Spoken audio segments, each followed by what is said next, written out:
didukung oleh Bermula dari niat baik untuk membantu putrinya membuka buah salak, ternyata melahirkan ide bisnis produk-produk yang menggunakan buah salak sebagai bahan dasarnya.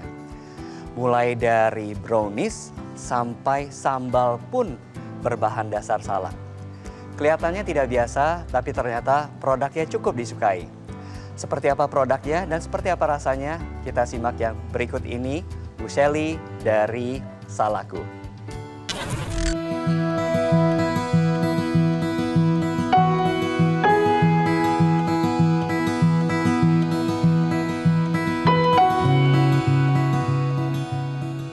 Saya Shelly, saya biasa dipanggil Mas Salak. Kami adalah produsen olahan serba salak pertama di Indonesia yang berbasis zero waste. Kami lahir tahun 2016 dan kami mengolah salak mulai dari daging, biji, dan kulit. Kami buat olahan dagingnya menjadi aneka kue dan untuk olahan waste-nya kami mengolahnya menjadi kopi dan biji. Kendala kami menjalankan usaha di Salaku adalah edukasi market. Tapi kami tetap semangat, berharap di JJN ini yang batch 3 mendapatkan exposure dan market yang lebih luas dan produk olahan salak di Salaku ini bisa lebih dikenal.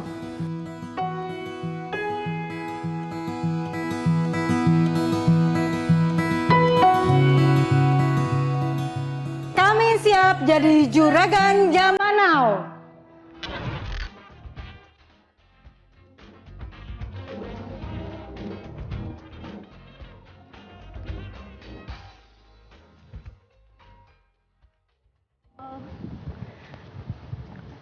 Terima kasih panelis, apa kabar? Semoga sehat selalu. Saya Shelly dari Salaku, biasa dipanggil Mas Salak.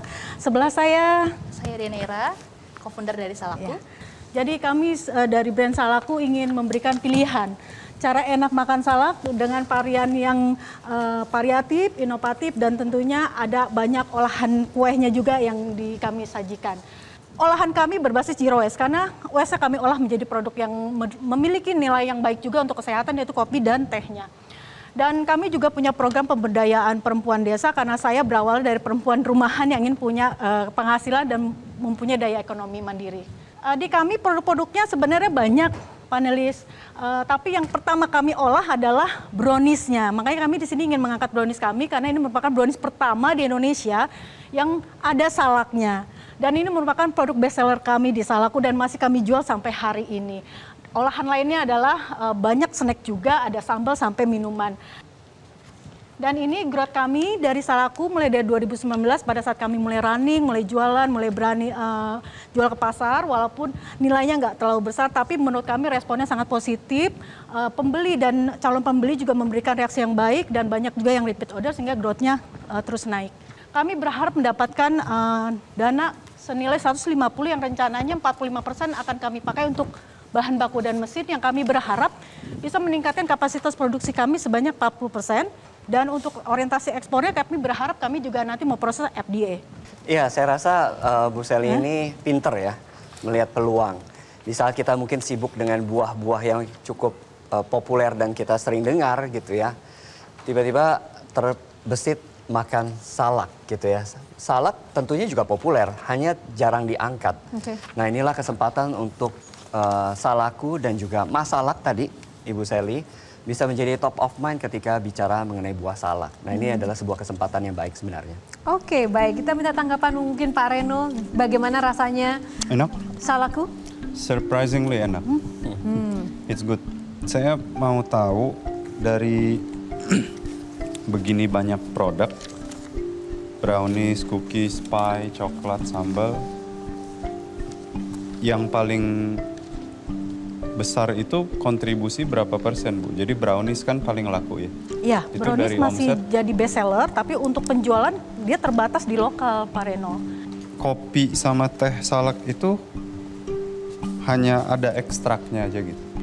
Bukan ekstrak, dia lebih ke kulit salak yang langsung diproses dengan mesin dehidrator. Jadi karena prosesnya itu dia menjadi minuman dengan rasa teh. Sorry, tapi di dalam teh salaknya ada tehnya? Tidak ada. Tidak ada. Jadi kulit salak yang diproses sedemikian rupa sehingga menghasilkan rasa teh. Kalau kopi? Kopi pun sama, dia biji salak murni yang diproses dengan mesin dehidrator, dihaluskan di grinder, menimbulkan rasa kopi. Salak, saya suka salak, buahnya enak kalau dimakan begitu saja. Tapi di saat itu dicampur, saya kemarin bilang bahwa salak itu adalah buah yang tricky untuk di mix and match karena tidak semuanya cocok sama salak. Dan kalaupun ada yang cocok seperti brownies yang kita coba, itu aroma, tekstur semuanya kalah sama aroma kakao yang ada di browniesnya gitu. Jadi kenapa harus ditaruh salak? Namun tidak melupakan bahwa brownies yang dibikin oleh salakku itu sangat enak. Jadi sebetulnya kenapa nggak jualan dibalik gitu? Kenapa nggak jualan brownies dengan kondimen fruit yang lain? Mungkin dari brownies ya, Ya. kan rasanya sih enak gitu kan. Makasih.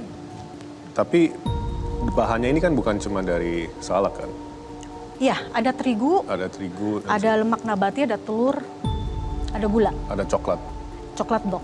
Betul. coklatnya juga kan. Jadi maksudnya the element of salaknya berapa penting di brownies ini? Kita elemen salaknya dimasukkan dalam bentuk selai. Jadi satu lapis kita masukkan selai, satu lapis kita masukkan selai. Terus toppingnya itu sebagai pemanis dan sebagai esensi bahwa ini brownies salak itu jadi ada yang digigitnya. Mungkin lebih bagus fokus di jualan browniesnya, ya kan? Dan itu bisa dengan salak, bisa dengan buah strawberry, dengan buah yang lain, sehingga mungkin lebih menarik untuk produknya. Dari semua omset yang ditampilkan tadi, yang mana sih yang kontribusi marginnya paling tinggi?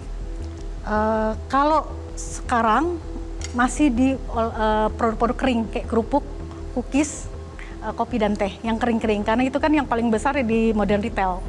Ini bisnis purpose, oh enggak saya harus salak. Atau it's just a business untuk cari uang? Awalnya untuk cari uang, Oke. jujur, karena kita memang dulu nggak punya uang. Ya, nah jadi kalau it's a business, saya akan mensuggest pilih satu produk yang sudah lazim di masyarakat, tetap ada salaknya, tapi ini bisa di-grow lebih besar. Padahal dia punya produk unggulan, katakanlah misalnya brownies-nya kan itu enak tuh. Makan kita ada ide bahwa kenapa nggak jadi fruit brownies spesialis gitu ya. Jadi nggak hanya salak tapi juga buah-buah lain yang bisa dijadikan brownies, jeruk, strawberry, blackberry, interesting loh sebetulnya gitu. Jadi ini salah satu manfaat teman-teman juga ikut kegiatan seperti ini, mendapatkan masukan langsung dari panelis, dan itu mahal loh ide-ide seperti itu yang memang ya bisa digunakan sebetulnya gitu.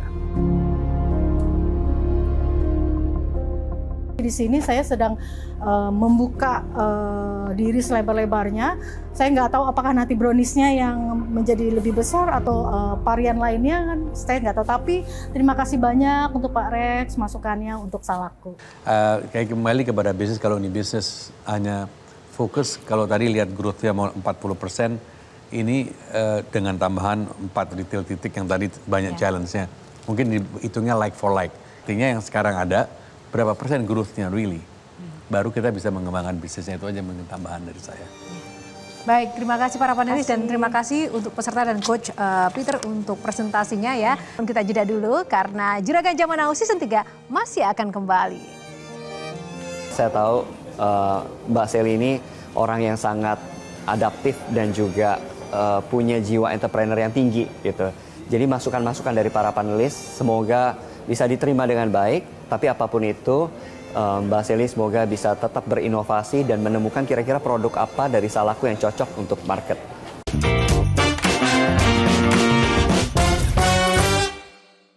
Didukung oleh